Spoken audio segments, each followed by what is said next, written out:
ছুটিকে জোর করে সমস্ত কিছু মুখ থেকে বের করে ভিডিও রেকর্ড করে নিল অভি আর ছুটি। হ্যাঁ বন্ধুরা, এমনটাই দেখা যাবে। বিস্তারিত জানতে ভিডিওটিতে লাইক দিয়ে চ্যানেলটি সাবস্ক্রাইব করে দেখতে থাকো।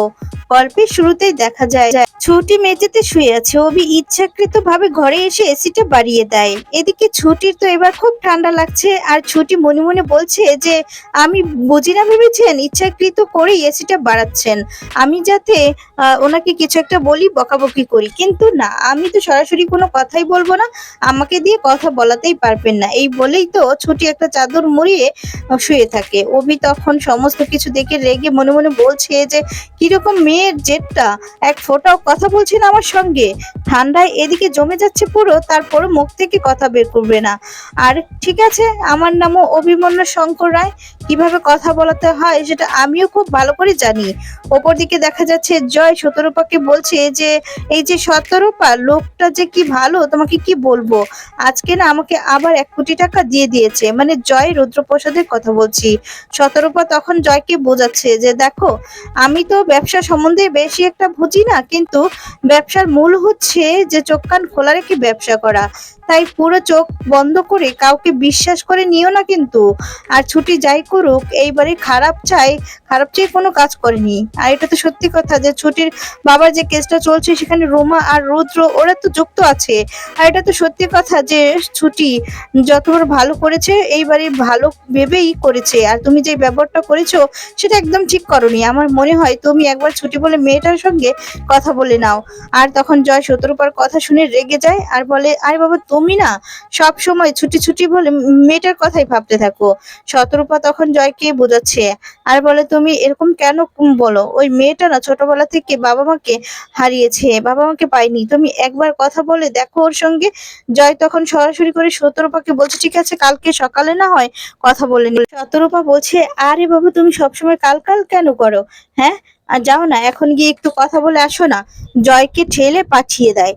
অপর দিকে দেখা যায় যে অভির সঙ্গে তো ছুটি কোনো কথা হচ্ছে না। তার জন্য অভি কি করবে, আর তখন রাগটা ভাঙাতে হবে তো কথা বলে। তার জন্যই দেখা যায় অভি নিজের ফোনে কুকুরের ডাকার শব্দ ছেড়ে দিয়েছে। ছুটির দিকে সাউন্ডটা বাড়িয়ে দিয়ে ঘুরিয়ে রেখেছে ফোনটাকে। ছুটি তো এবার মুখটা বের করেছে, বের করে মনে মনে বলছে যে কুকুরটা হোক আর শিয়াল ডাকুক, যাই ডাকুক না কেন আমি কথা বলবো না। অভি তো এবার সেটা দেখে বলছে যে যাক বাবা, কুকুরের ডাকেও কোনো রিয়াক্ট করছে না, উনি আবার কি করবে। আর তখন আস্তে আস্তে ভয়ে ভয়ে নাম ধরে ডাকছে আর বলে ছুটি। অভি তখন দেখছে যে ডাকার পরেও সে সাড়া দিচ্ছে না, তখন অভি সঙ্গে সঙ্গে শুয়ে পড়ে। উপর দিকে দেখা যাবে জয় তো এবার ছুটিদের ঘরেই সামনে চলে এসেছে। আর তখন ছুটিকে দরজাটা খোলা ছিল হালকা করে। আর তখন জয় এসে ভিতরে ঢুকতে যাবে, ঠিক তখনই দেখতে পাচ্ছে যে অভি একা খাটে শুয়ে আছে আর ছুটি নিচে মেঝেতে শুয়ে আছে। জয় তখন অবাক হয়ে যায় সেটা দেখে, মনে মনে তখন বলছে যে ওরা স্বামী স্ত্রী আলাদা শোয়, না না এটা তো স্বামী স্ত্রীর মানে আচরণ নয়, তার মানে ওরা দুজন শুধুমাত্র স্বামী স্ত্রী হওয়ার নাটক করে।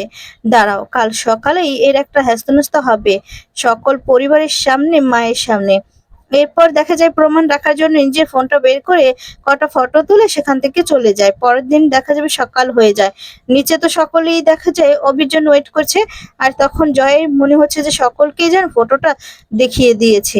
আর তখন ছুটি আর অভি সিঁড়ি দিয়ে নামছিল, তখন অভির তো ওদের মুখ চোখ দেখেই সন্দেহ হয়। আর তখন ছুটিকে নিয়ে নাচানাচি শুরু করে দেয়। এরপর সকলের সামনে অ্যাক্টিং করছে ছুটিকে নিয়ে রোমান্টিক নাচে, মানে গানে নাচছে। আর তখন আস্তে আস্তে করে বলছে এই যে হঠাৎ করে এগুলো আবার কি শুরু করেছেন। অভি তখন ছুটিকে সরাসরি বলছে, দেখুন সবকটার মুখগুলো কেমন দেখে মনে হচ্ছে কিছু না কিছু একটা পাকিয়েছে।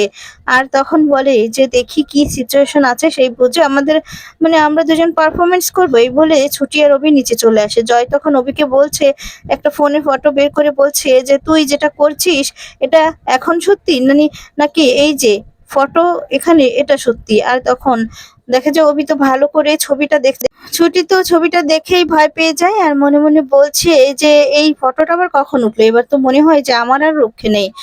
এবার উকিল স্যারও তো মনে হচ্ছে কন্ট্রাক্ট ভাঙার জন্য কেসটাই আর লড়বে না। এদিকে জয় তো অবিকে বলছে, কি হলো অবি, তুই কিছু একটা বল, স্বামী স্ত্রী তোর আলাদা থাকছিস, এইবারে প্রত্যেকে তো জানার অধিকার আছে যে তোরা এরকম ভাবে কেন থাকিস। আর তখন দেখা যায় ঠাম্মি বলছে যে তোমরা যদি স্বামী স্ত্রী না হও তাহলে এই বাড়িতে একসঙ্গে থাকছো কেন।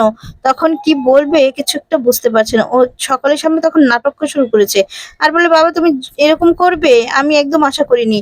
তখন জয় অভিকে বলছে, দেখ এটা তো আমাদেরকে জানতে হবে যে তোরা কি বিয়েটা লিগালি নয় নাকি আসল। আর তখন অভি কনফিডেন্সের সঙ্গে বলছে যে বিয়েটা লিগেল কি ইনলিগেল সেটা আমি বুঝে নিব, কিন্তু তোমরা না ঠিকই দেখেছো, ছুটি আর আমার মধ্যে একটা সমস্যা হয়েছে তার জন্য আলাদা শুয়েছিলাম আমরা। আমি তখন এই সুযোগে বলছি যে এসব ঝামেলা হয়েছে তো আলাদা থাকার কি হয়েছে, একেবারে ডিভোর্স দিয়ে দাও।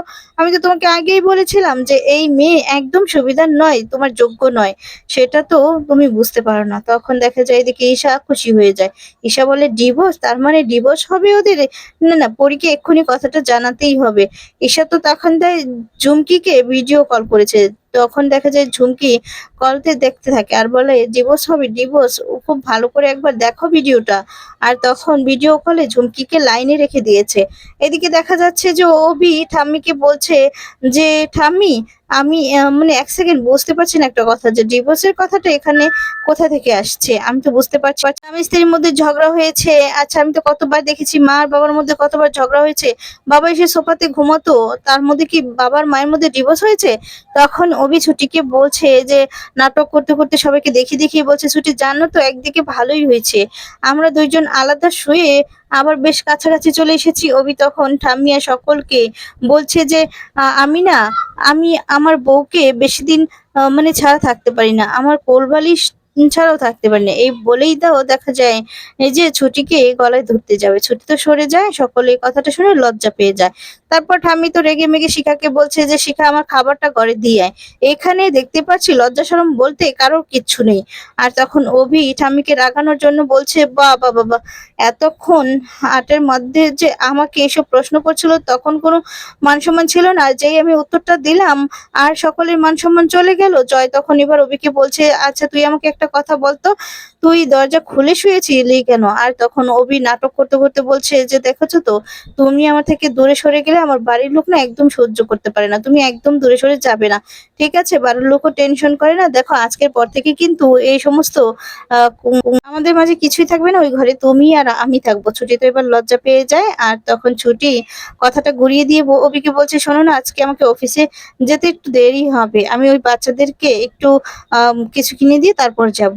অন্যদিকে দেখা যায় যে ছুটি তো অফিসে যায়, এরপর অনেক কথা শুনিয়ে দেয় অভি, তার জন্য ইন্দ্র অভিকে বকে। আর এদিকে ঝুমকিকে ডেকেছে বলে ঝুমকি তো খুব খুশি যে কিসের জন্য অভি তাকে ডেকেছে, তখন বলে খুব ভালোই হলো, ভাব করে নিব তার সাথে। ছুটি তো রেগে অফিস থেকে বেরিয়ে আরেকটা রুমে যায় আর তখন ইন্দ্র খুব বকাবকি করে অভিকে। এর ফাঁকেই দেখা যায় ঝুমকি এসে ছুটিকে কান্না করতে দেখে তো খুব খুশি হয়ে যায়, তখনই বলতে থাকে যে আমাকে না অভি ডেকেছে, বুঝলি তো। তখন ছুটি অবাক হয়ে যায়, অভি তখন বলে জিজ্ঞাসাবাদ করে। তখন দেখা যায় এ কথা শুনে ঝুমকি তো রেগে যায়, রেগে অভির দিকে তাকিয়ে থাকে আর খুব বেশি ভয় পেয়ে যায়। ঝুমকি কিছু না বলতে চাইলে ঝুমকিকে বেঁধে জোর করে ভিডিও করে নেয় ছুটি।